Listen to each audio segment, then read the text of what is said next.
I've been playing and enjoying the Teal Mask, and one of my biggest takeaways from it is that Kieran is a character that Game Freak and the Pokemon Company needed to make. Because in recent games, we've had what people call the friendly rival, right? And I agree that characters like Hop and How is friendly, but beneath that, they're also insecure rivals, right? Like, Hop has this larger than life brother that he tries to measure up to, but he can't. And a large reason why he can't is because of your character.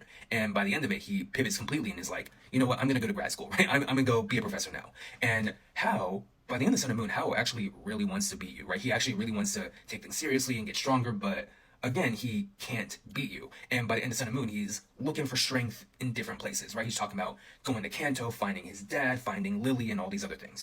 And in our newest games, we got three characters that's insecure in similar but distinct ways, right? All of them have concerns with people not seeing them for who they really are, right? Like, we got Penny with Team Star, we got Nemona, who amongst her peers is really seen as the weird girl that's obsessed with battling, right? Like, other students don't really call her by her name for most of the story. And we got Arven, of course, with his parents. But by the end of the base story in Scarlet and Violet, you become more like a friend group with these people, right? Like, Nemona is your rival in battle, but that's more of a healthy competition thing more than a I hate you type of thing. And while I don't really have a problem with any of the characters we've got recently, a lot of the response to the friendly or rival has been, well, actually, I want my rival to hate me, actually, right? And that brings me to Kieran, because Kieran feels different, right? Like, when we start out with Kieran in the Teal Mask, he's friendlier, and honestly, to me, it reads like he has a crush on your character, but by the end of it, we've crushed him in a different way.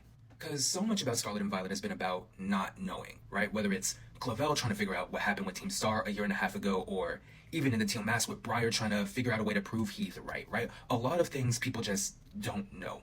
But Kieran knew, right? Kieran, in his heart, in his spirit, he knew that Ogerpon wasn't this big bad that everyone else thought it was, right? And he really gets punished for knowing, right? Through the perceived betrayal from his sister and your character, from your character continuing to beat him in battle, and from Ogerpon ultimately choosing your character. And really, Ogerpon never gave Kieran the time of day in the main story, right? So for knowing and for being correct and for being really excited about this, he gets nothing by the end of it, right? And we see him at the end like, I've got to get stronger, right? I've got to beat your character, right? After all of this. And it's going to lead to something in the next DLC. I don't know exactly what it's going to be, but I would be very surprised if he wasn't the leader of the BBL. But I think it's going to lead to a sort of rivalry where our rival actually dislikes our character, right? And I think that with previous characters have been insecure and probably have some resentment towards your character in previous stories, but I think Pokemon fans needed to see it directly, right? They really needed to actually break someone's heart, and that's what we got.